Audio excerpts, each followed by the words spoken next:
আমার মতো পাগল কে কে আছেন যে কিনা সারা বছর সন্ধ্যার পরে গোসল করে, এমনকি এখন শীতকাল চলে এসেছে আমার অভ্যাস আমি বাদ দিতে পারছি না।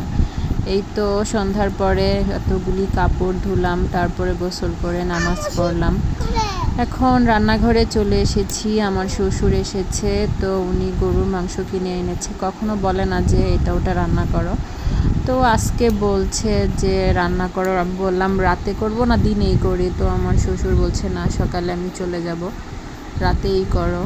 তো এই তো আমি তাড়াহুড়ো করে এখন সব কিছু গুছিয়ে নিচ্ছি। এই তো আদা রসুন পেস্ট করাও ছিল না, সেগুলো ভিজিয়ে নিলাম, সব একসাথে পেস্ট করে নিব। আর এই তো আমার শ্বশুর যদিও গরুর মাংস খাবে বলেছে, কিন্তু আমি জানি উনি মাংস অতটা খাবেন না, তাই আমি এখানে 2 রকমের ডাল নিয়েছি। এই তো ডাল দিয়ে আমি লাউ দিয়ে আমি লাউয়ের ঘন্ট করব। আমি জানি এটা উনি খুব পছন্দ করে।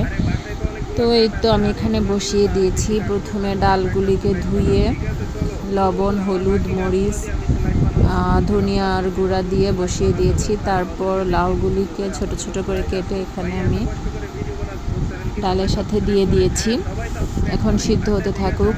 এই তো এখানে আমি এখন দিয়ে দিলাম তেজপাতা আর অল্প পরিমাণ আদা রসুন বাটা। এই তো এখানে পেস্ট করে নিব। গরুর মাংস ধুয়ে নিয়েছি, তারপর রসুন দিয়েছি বেশি করে আর আদা রসুন বাটা। একে একে জিরা না একে একে ধনিয়ার গুঁড়া, হলুদের গুঁড়া আর মরিচের গুঁড়া দিয়ে একদম তেল দিয়ে মাখিয়ে ভালো করে বসিয়ে দিব। একটু দিয়ে দিচ্ছি, লবণ দিয়ে দিচ্ছি, তারপর তেল দিয়ে দিব। তারপর একদম সব কিছু মিশিয়ে কষানো হতে থাকুক। এই তো আর এখানে আমি এখন দিয়ে দিব আমি মাংসের মশলা করে রেখেছিলাম, ওইখান থেকে অল্প পরিমাণে লাউ দিয়ে দিয়েছি আর কাঁচামরিচ দিয়ে দিলাম। তো এখন এখানে অল্প ধনিয়া পাতা দিয়ে দিয়েছি। এভাবে লাউ রান্না করে খেতে অনেক ভালো লাগে, মাছের মাথা দিলে আরও বেশি ভালো লাগে। তো এখানে আমি মাংসটা কষিয়ে নিচ্ছিলাম। এই তো মাংস থেকে পানি ছেড়ে দিয়েছে। এখন এটাকে আমি মাংস তো আরিশার আব্বু আলু ছাড়া খেতেই চায় না, তাই এখন আমি আলু দিয়ে দিয়েছি আর মাংসের মশলা দিয়ে দিলাম। মাংসের মশলা দিয়ে আরও কিছুক্ষণ কষিয়ে নিব। এই তো ঢেকে দিচ্ছি।